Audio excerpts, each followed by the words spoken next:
Hey everyone, how you doing? This is Amon Green, Green Bay Packers all-time leading rusher, and you're watching Packers Total Access Live, your daily source for Packer content. Go Pack, go!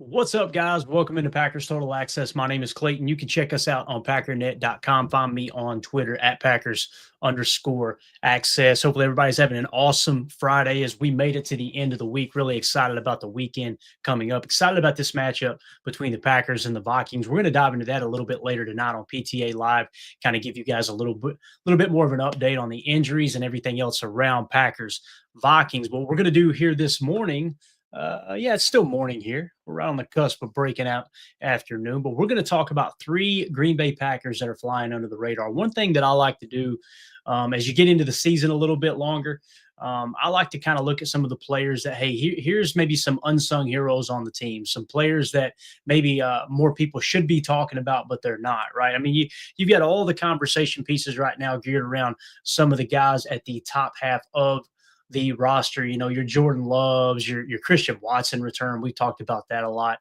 You got several other players like Rashawn Gary. Many people think Rashawn Gary's underperforming right now. Others think he's just fine. He's on track to have a career year. So there's just a lot of different conversation pieces that are taking place at the moment. However, I want to talk about these three players that I feel like aren't getting enough shine, one of which not a whole lot of snaps, but I'd be really, really interested to see what the chat has to say about maybe giving him potentially some more snaps. Before we get into that, though, if you guys would do that YouTube stuff for us, hit like, hit subscribe. If this is your first time tuning into PTA, welcome. Thank you for making us a part of your morning. We're not experts. We're not insiders. We're not media members. We're fans just like you talking Packers on the daily. So if you're looking for that type of content, you're watching this video back later, make sure you hit subscribe and click that bell icon so you're notified when we do go live here in the future. Man, let's waste no time. Let's jump into it. Three Packers players under the radar. You guys probably have already seen this on our Patreon group. If you're a member of our Patreon community, patreon.com/PackerFan Total Access, where we do these deep dives. We'll post articles. You got chats, a whole different community in there. It's the best way to support what we do here at PTA. So let's dive into the information here, guys. Three Packers under the radar, and all three of these, I think, could play a pivotal role in the Packers actually winning a championship here in the next 2 to 3 years. Let's start with number one, offensive tackle Darian Kinnard. This is a player that the Packers picked up, obviously, off the scrap heap. They traded, a 7th-round pick for Darian Kinnard, and he came over from a championship-caliber offensive line in the Philadelphia Eagles. Obviously, they're notorious for building in the trenches, both on offense and defense. And some people are probably going, how do you put Kinnard on this list? Now, listen, he's been playing what we call Y70. He's been coming in as that extra tight end on the offensive line and kind of filling that role for us. And he's a player that when he's on the field and run blocking, man, he looks great. Pass blocking is a little bit suspect, but I just want to kind of break down where he ranks right now amongst the rest of the National Football League, okay? 11th overall graded NFL offensive tackle in the league at the moment, man. This kind of caught me off guard. Now, you see the pass blocking grade of 59.8, but the run blocking grade of 91.5. Maybe that explains why he's not a starter, and they're just utilizing him in those roles where they want to bring him in and give kind of a 6 offensive lineman set and also bring in Wiley to play fullback. Typically, they'll shift him into the backfield and play that H spot, shifting over from you. But Darian Kinnard's overall PFF grade now, guys, is an 80.2. And here's what's cool about that. You look at that and you go, okay, well, how many snaps does he got? He's got 133 snaps. So, you've got other like Wanya Morris from the Kansas City Chiefs. He's grading out at a 79.2. He's only got 45 snaps. And everybody else on this list that's graded out this high, you see 600 snaps, 700 snaps, 600 snaps, 300 snaps, right? You can look at that and go, well, if Kinnard had 400 snaps, he wouldn't be graded that high. That's a valid argument, right? That's a valid, hey, that could be the case. Who knows? However, the fact that all these other guys that are grading out this high have that many snaps makes me wonder, should he be in the offense more often? Now, let's compare him across the Packers roster. When you look at the offensive players on the Green Bay Packers roster, Darian Kinnard is the 5th highest graded player there. He's right behind Josh Jacobs, who has an 80.9. Zach Tom's grading out an 82.0. That's hands down your best. That's your franchise tackle, right? You just gave him the bag, gave him a big extension. So Kennard is right there in that range. Now, obviously, with Zach Tom, a little more balanced, 76.2 pass blocking grade to our boy. To Kennard's 59.8 pass blocking grade. However, he's grading out significantly higher, like 9 points higher than Zach Tom in run blocking. So when you take everything into consideration and go, okay, you got Jaden Reed at 89.9, only 23 snaps. Jordan Love, 84.4. By the way, that's where you want your franchise quarterback, is leading your team in PFF grade on his respective side of the ball. 84.4 for him. Zach Tom, 82.0. Josh Jacobs, 80.9. 80.2 for Kennard. You now got Christian Watson at a 78.6. PFF is essentially saying Kennard is a top 5 player on this offense. Yet he's on the bench the majority of the time. We bring him in those heavy sets. What I would like to see, and I just said this on Twitter, and listen, I want to hear from everybody in the comments. There may be a lot of people that disagree with this take. I want to see Kennard get a start. I want to see him play right tackle. And you're probably going, whoa, whoa, whoa, what about Zach Tom? What if we forget about the salary, okay? Forget about what guys are getting paid. Zach Tom's getting paid top money because I think he's an elite offensive tackle. He's definitely a great offensive tackle, right? So to somehow paint a picture that, no, we can't move Zach Tom because you're paying him all that money, that's what you're paying him the extra money for, is that he's versatile enough that possibly we could kick him into center. Hear me out. When you turn on the Giants tape, what did you see? You've seen the interior offensive line getting their ass kicked, right? We've seen Dexter Lawrence many times. Jordan Love just having to scramble for his life as soon as the ball was snapped. Go back to the Philly game. What did you see? You seen the interior offensive line struggling, right? So what if you tried Zach Tom at center and let Kennard start one game? I'm not talking about naming him the starter from here on out. But you know what? We're all about mixing and matching, right? You're all about playing career left tackles at right guard. You're all about playing who was supposed to be a starting right guard that you drafted in the 3rd round as your backup center in Sean Ryan. Why not just take a gamble here and say, let's give it one game. You ain't even got to make it through a game. Start him at right tackle, put Zach Tom at center, see if that fixes the offensive line problem from the inside out. And then at halftime, reassess. You know what?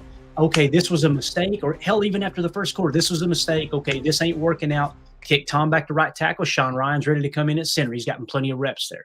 Why not just take a look at that, right? So that's kind of how I see that. I want to know what everybody thinks in the comments as well. As we got here, Chuck Jagger says, I like him. You know what you're getting with Kennard. It really does feel like that, right? Now, listen, there's been 2 penalties on only 133 snaps. That's a problem, right? However, Zach Tom's got a penalty already on 396. I'm trying to see if there's any other offensive line. Rasheed Walker's got 5 penalties. My God, right? Something has got to change when it comes to obviously the when it comes to the consistency in the offensive line. What are you trying to accomplish with the offensive line, right? You're trying to create a more consistent pass blocking unit, right? You're trying to create a more consistent run blocking. You're trying to just create more consistency in the running game in general and protect Jordan Love's life. I think we would all agree, right?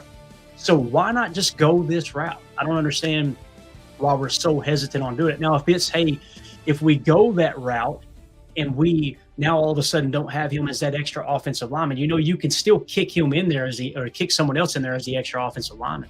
How about your 2nd round pick, Anthony Belton? Let him be the extra offensive lineman, right?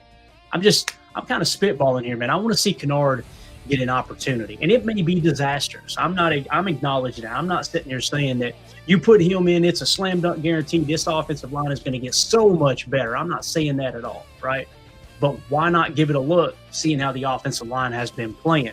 So now when you look at it on the season, here are Kennard's grade by week, okay? 57, 69, 77, 74, 60, 63, 75, and that gives you the 80.2 PFF grade on the year on 133 snaps, right? When you look at his young career, there's what's wild. He's only been in the career, this is in the league, his 2nd year. He had 71 snaps last year, 61.3 for the Eagles. This year, 133 snaps, 80.2. So you've already seen an improvement in Kennard's game, right?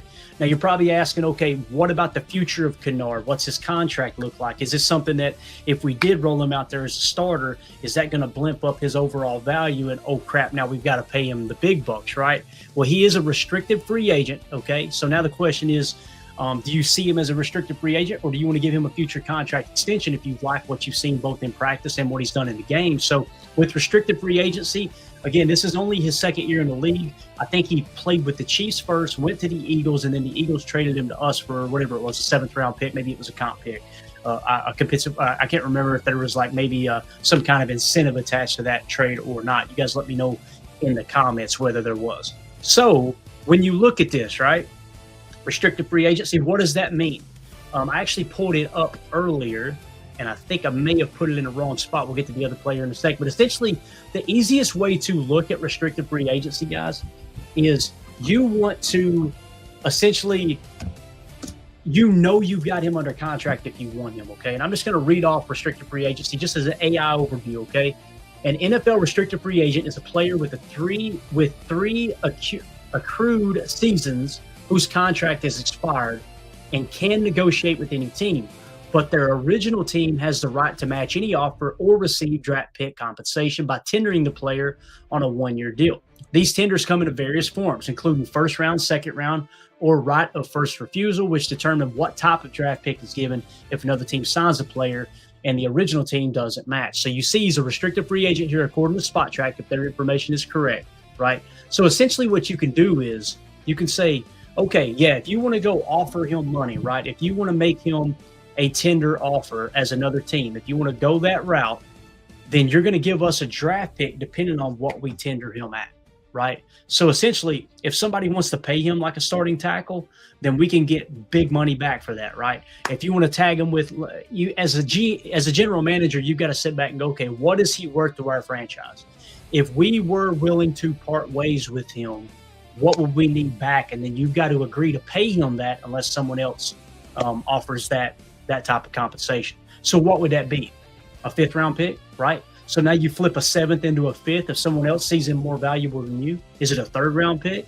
Then you got to be on the hook to pay him that kind of money, right? But the point here is anytime you see restricted free agent or exclusive rights free agent, you might as well include them on the roster for the next year, okay? Because you have his rights, right? So Ron Sample said, did Kennard get snaps when Tom was hurt? I don't know if he got those snaps at right tackle or not, because he was only out for 3 plays. So I'm not 100% sure on that, Ron. We could probably pull the snap count for that specific game and then go back and try to match it up with the tape. But I wish I had an answer for you there, buddy, but I don't. I apologize for that. So again, when it comes to our boy Darian Kennard, I want to know what you guys and gals think in the comments section. Do you think it would be worth it to throw him in at right tackle and see what he can do at the right tackle position as the starter and move Tom to center? Y'all think it would be worth it for that? Or do you think, no, Tom's too valuable at right tackle, let's just leave him there? We want to hear from you in the comments. And if you're watching this back later, you like this type of content, make sure you hit subscribe and click that bell icon so you're notified when we go live here in the future. All right, moving along. The next player on this list in terms of 3 underrated players, all right, on the Packers roster is cornerback Carrington Valentine. And Carrington Valentine, man, I'm over the moon with the way he's playing football right now. He's finally getting a little bit of notoriety, a little bit of recognition this year. We talked about it last year, and that's why I wasn't overly concerned with cornerback in the offseason. Like, man, I want to see Carrington on the field. Now, we were a little worried about slot corner because Bullard struggled last year in the slot position. However, he seems to have stepped his game up this year as well. So you're seeing him with the steady improvement, right? You're seeing Carrington Valentine start to step in to another level of play as well. Carrington, guys, as it sits right now on November 21st, is grading out as the 5th best cornerback in the entire National Football League at a 76.0. His coverage grade is a 78.9. And unlike Kennard, who's got less than 200 snaps, less than 150 snaps, Carrington Valentine has 414 snaps as of the moment. So this is a healthy sample size. You've got a guy who's legit playing, according to PFF, like a top 5 cornerback. That's PFF standpoint. We've broken down the passer rating when targeted and other, analytics, other statistics that we think are important. And I think he's definitely a number one caliber corner. That doesn't mean he's a shutdown corner, but that doesn't mean he's an all-pro corner, right? That means that on at least one of the 32 teams, he would be the number one corner on that team. It just so happens a lot of the analytics are saying that Carrington Valentine is the Green Bay Packers' number one cornerback on this roster. So really, really exciting to see what he continues to do. Now, how does he stack up on the Packers defensively? MICAH Parsons, 91.9. Xavier McKinney, 76.9. Carrington Valentine, 76.0. As of right now, he is the third highest ranked player in terms of PFF grade on the Packers' entire defensive roster. I mean, you're talking about being an integral part of the Packers having the success they're having on defense, having a legit top 10 defense. Some would say a top 5 defense, right? Carrington Valentine is that dude. Keep him on at that right cornerback spot, right? Keep Keyshawn Nixon at that left cornerback spot. When Nate Hobbs is healthy, I am going to pull my hair out if they just throw him right back on the field and put Carrington back on the bench. I'm going to lose my freaking mind if that happens. That's no shade at Hobbs. Hobbs hasn't been healthy the entire time, but Carrington is not the problem on this defense. If there is a problem on this defense, it's definitely not Carrington Valentine. You turn on the tape, sticky in coverage, physical in the run game. He'll also break off of some of his match coverage. He always keeps that fisheye technique, his eye on the quarterback, even when he's playing a matchy man type coverage. He's got good awareness. He's got good length, long arms. I just love everything about the way he plays the game. He's an emotional leader. Teammates love him. He's one of those dudes that you could tell he plays with fire in his belly when he's on the football field. So Carrington Valentine has been, I think, a great asset for this Packers defense this year. Deadfish makes a great point. CV is one of the players that MICAH Parsons has helped. Absolutely, right? Pressure pick, coverage sack. In this case, Carrington hasn't gotten that interception yet, but pressure leading to PBUs, forcing the ball out of the quarterback's hand a little bit quicker, and just knowing that MICAH's bearing down on him as well. Rashawn Gary as well with the 7.5 sacks, right? I think he's 10th in the league right now in sacks amongst all amongst all defensive linemen, not just edge defenders. So great point there, Deadfish. Moving along, nothing but improvement so far, right? Let's look at his career. First of all, let's kind of dive into what he's done this year. 72, 79, 61, 45. So I had a little bit of a rough spell there, Cleveland and Dallas, right? 69, 61, 63, 57, and then 79, 71. The last two games, and watching him match up on A.J. Brown, he played 63 snaps in that game and had a coverage grade of 81.5. Now, that didn't mean that he was following A.J. Brown around. You guys know that's not how this defense operates. However, they put A.J. Brown on that side of the field, probably thinking they were going to exploit him a little bit, and Carrington did one hell of a job shutting that down. Also, Pittsburgh, he graded out a 63.8, but if you guys will remember, he had a 67.2 coverage grade. He kind of shut down DK Metcalf, too. The only time they really hit on DK Metcalf was when they moved DK to Keyshawn's side, and when he was on the left, Carrington, man, he was physical with DK Metcalf. He kind of got in DK Metcalf's head, and I think he was played a crucial role in the Packers winning that game against Pittsburgh for sure. Ron Sample in the chat, Valentine plays with fire and has a ton of fun playing. That stuff's infectious too, man. It really is. Joe Pack Joe says CV equals mini Jai. He really does. He really gravitated toward Jair Alexander when he was still with the Packers. I see that. I don't want to say comparison physically because I feel like Carrington's bigger. He's longer than Jair is, but he plays with that same type of attitude, that same type of confidence. I think Carrington is less cocky than Jair, but just as confident, if that makes sense. Sometimes Jair had you gotta have a chip on your shoulder when you're playing corner in the National Football League. Carrington, to me, plays with just the same level of energy, the same level of confidence, but not as much cockiness, if that makes sense. So there you go. And Ron Sample says, plays with that fire in his belly. Completely agree with that. Moving along. So look at his career grades, guys. He's done nothing but get better since the Packers drafted him, right? 57.5 cheeks. Jumps to a 65.5 his second year in the league on 371 snaps. And then jumps to a 76 this year, right? on 414 snaps. I apologize, that was coverage snaps. So in 2024, he actually played 606 total snaps. So 414 snaps this year with that 76 PFF grade. What you're seeing, we always talk about it during draft season. You're looking for ascending players that are coming into the league that were ascending out of college. They were constantly getting better coming into the league. So Carrington is showing that ascension since he got into the league, 57, 65, 76. I mean, if you just stabilize in the low to mid 70s, that's going to be a player you want to have on your team for the long haul. What if he starts to crack into the 80 mark, right? And listen, there's a realistic chance that he takes a step back and he finishes in the upper 60s. That's still improvement from where he's been the last couple of years. So he's given himself a little bit of room to make mistakes, but the way he's playing football these last 2 games, I'm really, really excited to see what he does against the Vikings. So let's be honest here, man. They've got a great wide receiver core, right? Justin Jefferson, arguably the best receiver in the league. Jordan Addison might be one of, if not the best, number 2 receivers outside of A.J. Brown and or Devonta Smith, right, in Philly. And then you've got Hawkinson underneath as well. So we're going to get to see what Carrington can do against another elite wide receiver in Justin Jefferson when they do put him on the left. I'm excited to see how he rises to that occasion. Coach Lynn says we'll find out this week. There you go. Jefferson versus Valentine, right? It should be a lot of fun. Now, again, Coach isn't saying Valentine's going to follow Jefferson around the field. That's not how we play defense. But when they put Jefferson on the left, we're going to find out, okay, how can Carrington handle this role, right? And here's the other thing about that. It'll say a lot about what KOC and the Vikings offensive staff thinks about Carrington Valentine and Keyshawn Nixon when you find out where do they put Justin Jefferson on Sunday. If you see him predominantly lining up on the right side over Keyshawn's side, and they kind of keeping Justin Jefferson away from Carrington, that really, really says a lot. Now, if you go that route, and let's say our coaching staff agrees with us that we think Carrington's playing better ball than Keyshawn, who, by the way, Keyshawn Nixon's leading the league in pass breakups. So you've got a case to be made that Keyshawn's playing really, really good football this year as well.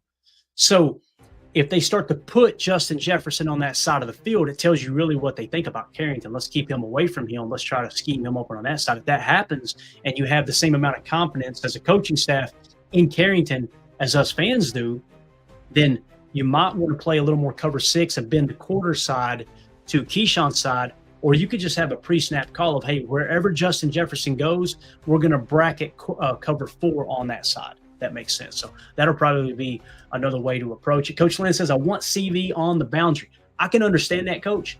He feels like a boundary corner and how sticky he is on coverage. However, he says field side. See, I think he would be better on the boundary side, me personally, because you typically put your best route runner on the boundary, right? Because you're almost always forced to bracket cover the field side, the large side of the field, right?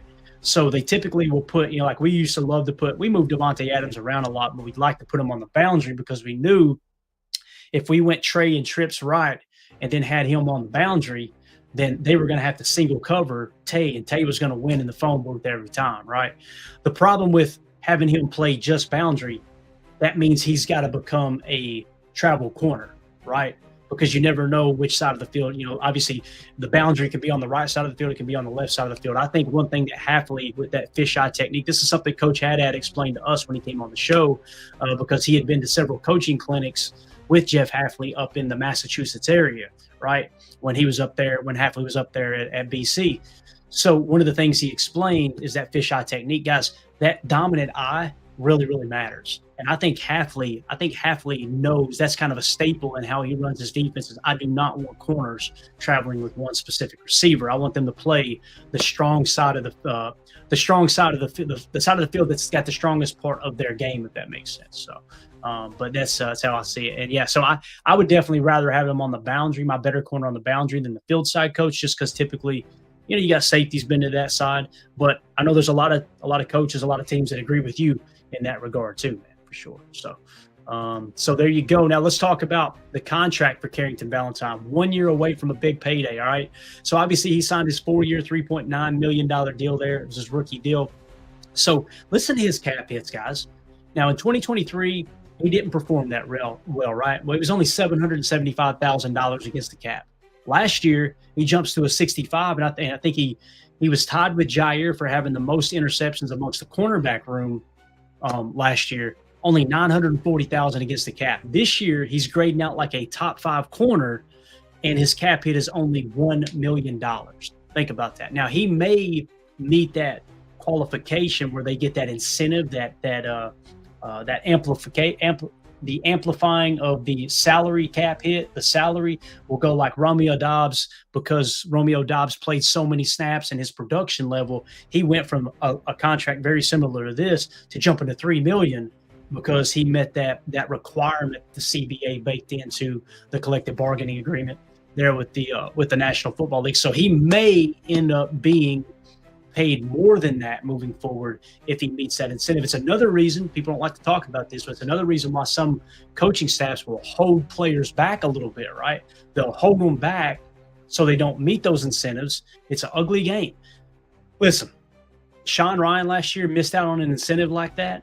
It was like less than 10 snaps. I heard somebody say it was 3 snaps. Another said it was only 1 snap, 5 snaps. I can't remember what it was, but it was less than 10 snaps that if Sean Ryan had gotten those more snaps, his salary would have jumped to like $3 or $4 million. I think it was 3 million. Might have been 2, but it definitely would have more than doubled his salary last year. So again, that's another game that the team is playing as well. So just something to take into consideration. So the point here is, though, he's been great for the money that we've paid him, but now you're approaching the end of his contract. He's under contract this year and next year, and you'll notice he becomes an unrestricted free agent.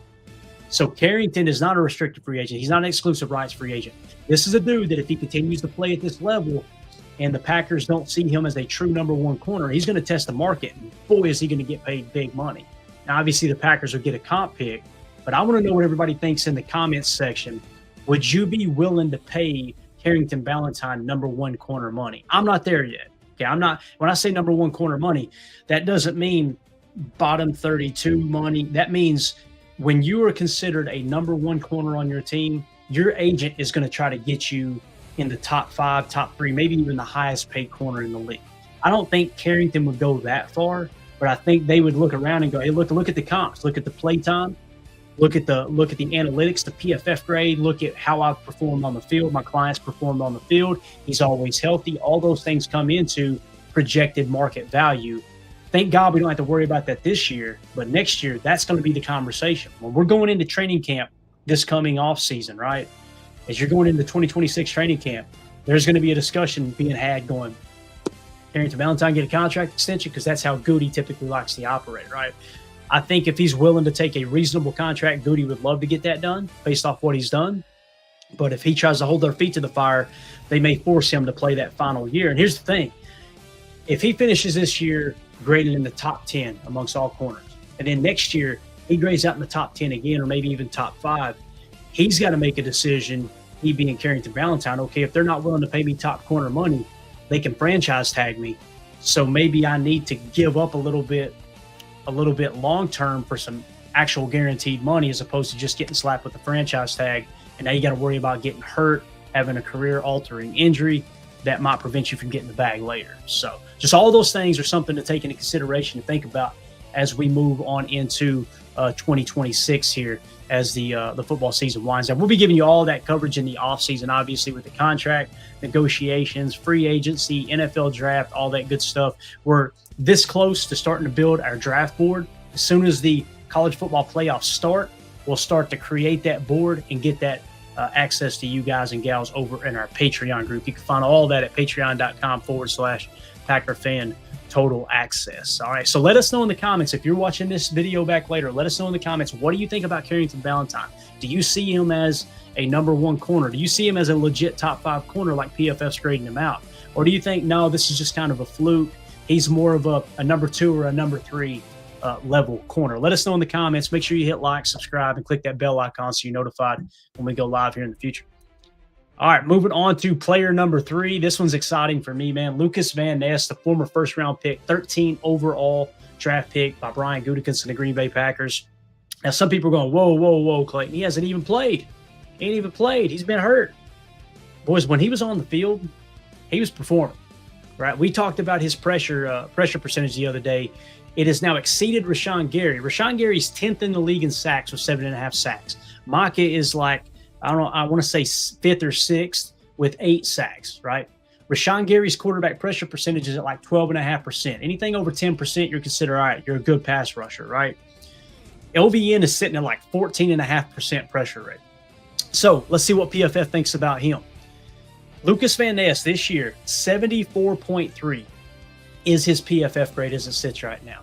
Okay, that puts him ranked 27th in the National Football League. Notice some of the names around him right here, guys. Notice some of these names, okay? Right above him at 75.1, TJ Watt of the Pittsburgh Steelers. Above him, Brian Burns from the Giants. Dorrance Armstrong, Joey Bosa with the Buffalo Bills, Josh Sweat with the Cardinals, right? You got Ezaraku up there. He's having a phenomenal year, 79.7 with the Dallas Cowboys, somebody we talked about in the draft process a lot. So when you look at Lucas Van Ness and the company he's in here, that suggests being in the top 32 that he's a number 1 edge rusher. It doesn't mean he's top 3, just like Carrington. It doesn't mean he's top 10 or top or even top 15. It is what it is. Out of 32 teams, he could be a starting edge rusher on any of those 32 teams, essentially, and he'd be a damn good number 2 edge rusher. With the emergence of Lucas Van Ness, although it's only 162 snaps, however, he's getting healthy. I'm hoping we see him this Sunday. That's what I was, we were talking about this against the Giants game, or against the Giants last week. If he's not 100%, hold him out. Hold him out, and let's get that guy healthy, right? So that seems to be what they've done. Hopefully he's on the field there against Minnesota. But Lucas Van Ness, if he continues to improve like he's shown this year, 14% pressure rate, right? Playing really good in the run. They like putting him at 3 tech in our cheetah package when you go 4 down linemen, with 3 of those being a pass rush specialist, right? It's typically Rashawn Gary, MICAH Parsons, and Lucas Van Ness. If he continues to improve, then you may have to make a tough decision on Rashawn Gary next year. And I think that decision won't come in the form of, all right, we made our decision, let's just cut him. Depending on how Lucas Van Ness plays for the rest of this year, that's going to determine how aggressive Brian Gutekunst and Russ Ball is at contract negotiations with Rashawn Gary. If you really like what you got in LVN, you would still love to keep Gary, but you can be a little more aggressive. Like, hey, listen, your role is going to diminish a little bit. We're going to let LVN kind of emerge here. Okay. If that's the case, here's what we want to do. We need to cut down your overall cap hit.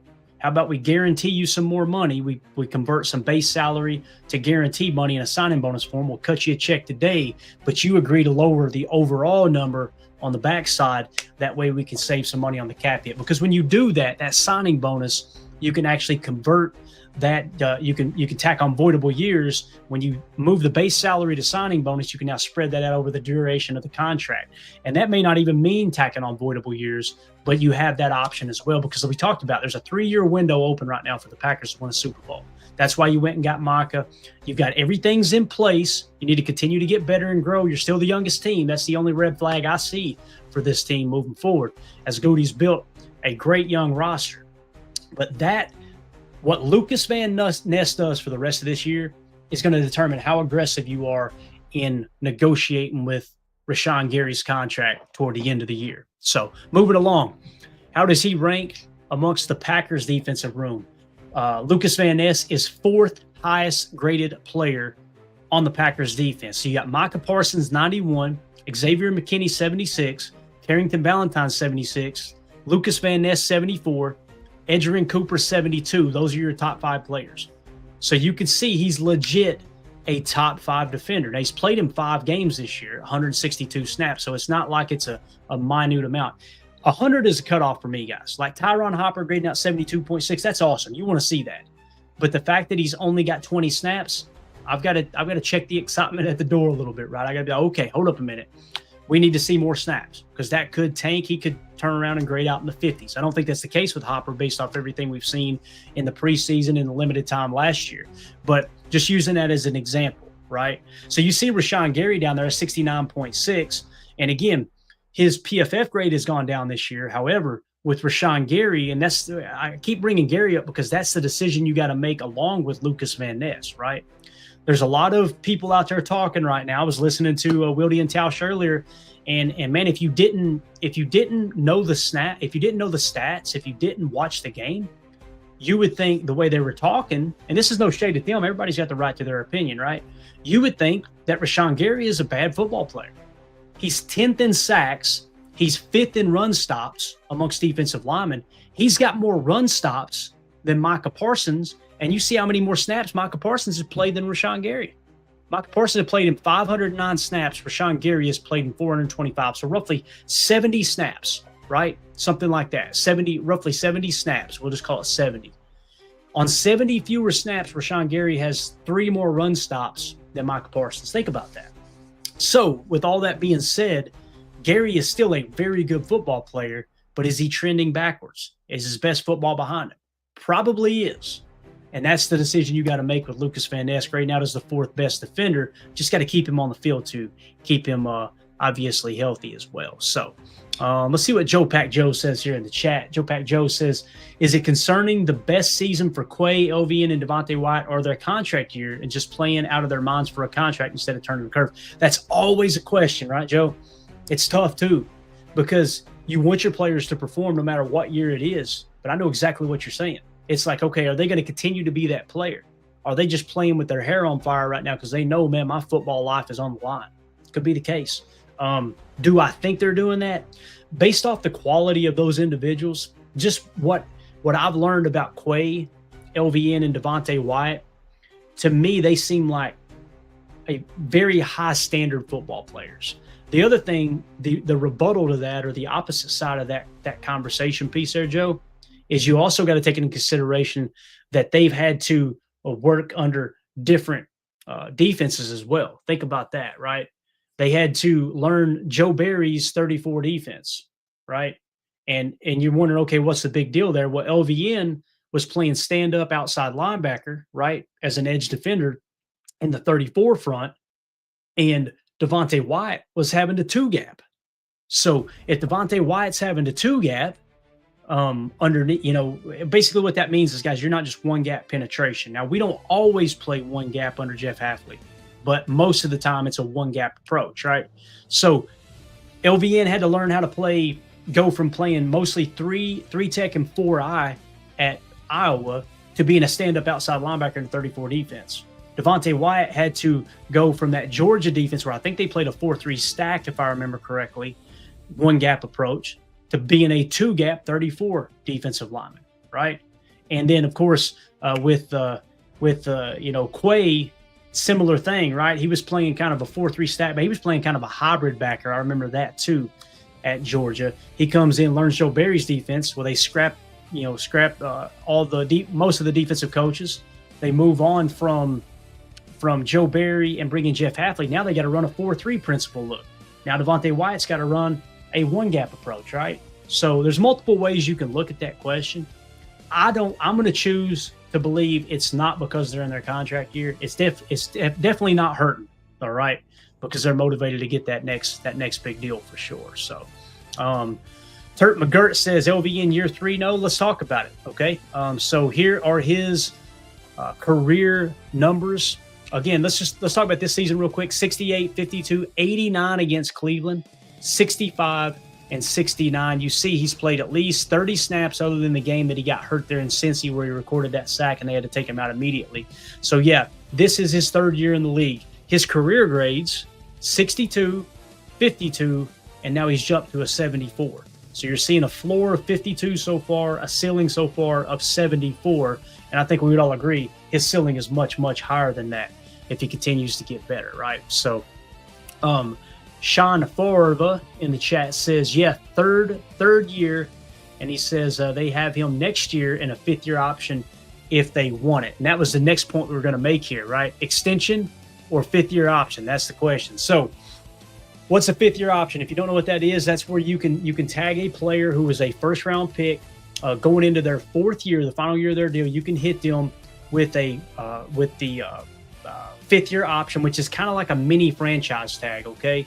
There's numbers that's been predetermined. That'll be predetermined before the new league calendar. That'll say, okay, you have to pay them this amount of money for 1 year if you hit them with the 5th-year option, the club option.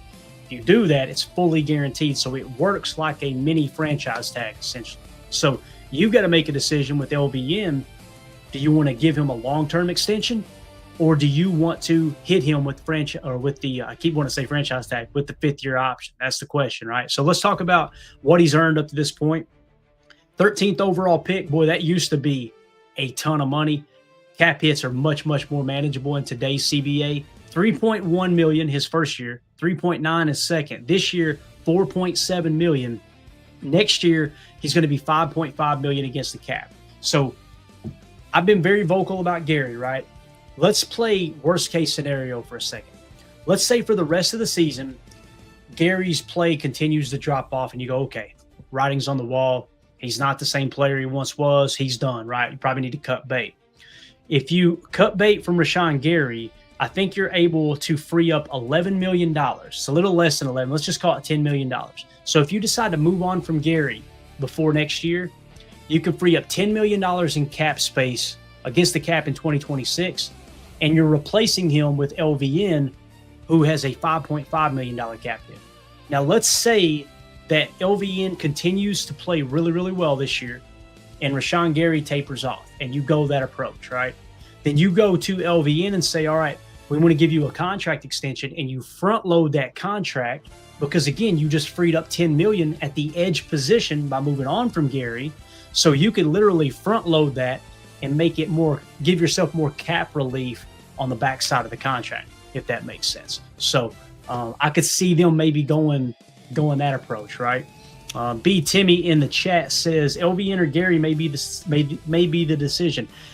Yeah, and here's the deal, man. If they want LVN back, whether Gary's on the roster or not, they'll bring him back, and you can make that cap work. You can totally make the cap work with those two players being on the team, because I don't think LVN is going to get paid top 3 or even top 5 edge defender money, right? I just don't see that happen. He doesn't have the comp isn't there for fair market value for him to be paid like one of the top edge defenders. So you could bring them both back. But for me, it's about the long-term roster modeling, right? You don't want to pay 3 edge defenders top money. I mean, think about what Goody's done up to this point. His first year as GM, if I remember correctly, he signs Zadarius Smith and Preston Smith to big contracts, right? So he paid 2 edge defenders top money, right? Okay. As they started to taper off and you moved on from Zadarius Smith, what did you do? Rashawn Gary rose up, much like LVN looks like he's doing. Rashawn Gary gets a contract extension. You're still paying 2 edge defenders. Guys, when I talk about positions being tier 1 importance, like edge, 3 tech, offensive tackle, and quarterback, it's not because I'm so smart and that, well, yeah, that's the most important. Follow the money. That's what Goody's always paid, right? Now, he seems to have a bigger opinion of a cornerback. He paid Jair really, really good money than I do. I would rather not pay a corner top money, because if you've got the right defensive coach in place, you can scheme good coverage, but you can never scheme a good pass rush. You got to have dogs that can get after the quarterback while also playing the run really well, which is what Gary has done throughout his career. So when you kind of look at the modeling here, the writing's on the wall, right? They're not going to pay 3 edge defenders top money. You've already paid Micah. Gary's guaranteed money is dwindling down, so you can move on from him. You got to make that decision, like B. Timmy's saying here, between LVN and Gary. I think they could keep him for 1 year, right? Because, again, restructure the contract with Gary, free up cap space, give him a little more guaranteed money, and then you could cut bait the following year when he turns 29 or maybe 30, I believe. That you can kind of make that happen. But also, look who is behind Gary and LVN. Who do you got back there? They love Brenton Cox Jr. Baron Sorrell, I think we'd all agree, has been playing pretty damn good football this year, right? Did he make that list on those defenders? Let's look real quick. Baron Sorrell. So he has dropped, evidently. I thought he's played pretty good football, but he is not in the top 13 on defense for the Packers defense at the moment. So maybe he's not the guy, right? Maybe he isn't the guy. We hope he develops into that, right? But nonetheless, what you're probably going to be looking to do is find the next Rashawn Gary, the next Lucas Van Ness in the draft, and spend a high draft pick on that player. That way you get that extra stud in the stable, and then as you get a little longer in the tooth, you can move on from one of these guys. Because with Micah, essentially what you got, I don't want to dive too much into his contract because we got to really look into the details and the optional aspect of it. But it's really like a 3-year window with MICAH, and then you gotta really make a decision on MICAH if you want to extend him, push money out, that type of thing, right? And all that comes down to the rest of the salary cap and how that looks. So, yeah, it's just a very, very, very interesting to kind of see what they do at the edge defensive position and really defense in general and the overall roster. So again, LVN, there's no doubt in my mind, though, he is one of the most underrated players this year, grading out as the 4th best defender this season. So just a quick recap of those players we've talked about, and no particular order, but these are the 3 that grab my attention. Darian Kennard, offensive tackle. Why not try him at right tackle? Let's see Zach Tom at center. Let's see if that fixes the majority of our offensive line problems, right? Let's go that route. Carrington Valentine, get ready to give him a contract if he continues to play the way he has played this season. And, of course, Lucas Van Ness, who seems to be taking that 3rd-year leap. Really, really excited to see how he finishes the year now that he's healthy. Get him back on the field, and we're ready to go. So, yeah. There you go, guys. That's all I got for today. Appreciate everybody hanging out in the chat. Such short notice. I want to appreciate Tim in the background back there producing for me. Thanks so much for hanging out, buddy. It looked like you made the entire show here. So we're going to get out of here, guys. Let us know in the comments, though, what you think about Lucas Van Ness. Do you think he is one of the up-and-coming, emerging top Packers defensive players? Let us know how you feel about the 5th-year option and or the contract extension. Use that 5th-year option to just bridge the gap and get him a new deal, or do you just go ahead and say, no, he's the guy. We've seen enough. Let's get him the extension, right? And Chuck Jaggers asks here, is Bigfoot practicing? If you're referring to LVN, I'm assuming maybe you're talking about somebody else. We will get you guys the practice report update a little later today as we get the final report before we go into Packers versus Vikings. We'll give you all of the latest information there. He said Marshawn. Okay, gotcha. Yeah, I'm not sure. We'll get you that info later today. But anyway, make sure you hit subscribe, hit like, click that bell icon so you're notified when we go live in the future. We'll see you guys tonight, 6 p.m. Central for PTA Live. We'll continue to break down Packers versus Vikings and get you that updated injury report. That's it. We'll see y'all later on today. Have a great day. Again, thank you guys so much. Thank you, Dr. Crutch. Appreciate you. Thank you all for hopping in here and talking ball when we go live randomly like this. So my name's Clayton. This is PTA. We'll see y'all tonight. Go Pack, go. Here we go. Bye, guys.